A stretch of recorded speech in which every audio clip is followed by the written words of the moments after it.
ಬಸ್ಸಿನಲ್ಲಿದ್ದ ಪ್ರಯಾಣಿಕರೊಬ್ಬರು ಅಸ್ವಸ್ಥಗೊಂಡ ಹಿನ್ನೆಲೆ ಸರ್ಕಾರಿ ಬಸ್ ಸಿಬ್ಬಂದಿ ಬಸ್ಸನ್ನು ನೇರವಾಗಿ ಹೆಬ್ರಿಯ ಸರ್ಕಾರಿ ಸಮುದಾಯ ಕೇಂದ್ರ ಆಸ್ಪತ್ರೆಗೆ ಕೊಂಡು ಹೋಗಿ ವ್ಯಕ್ತಿಯನ್ನು ದಾಖಲು ಮಾಡಿ ಜೀವ ಉಳಿಸಿದ ಘಟನೆ ಸೋಮವಾರ ಸಂಜೆ ನಡೆದಿದೆ.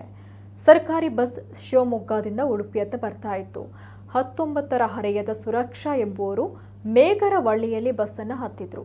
ಆಗುಂಬೆ ಘಾಟಿಯಲ್ಲಿ ತೀವ್ರ ಅಸ್ವಸ್ಥಗೊಂಡಾಗ ನಿರ್ವಾಹಕ ವಾಸಿಂ ದೇಸಾಯಿ ಆಕೆಯ ಸಹಾಯಕ್ಕೆ ಬಂದಿದ್ದಾರೆ.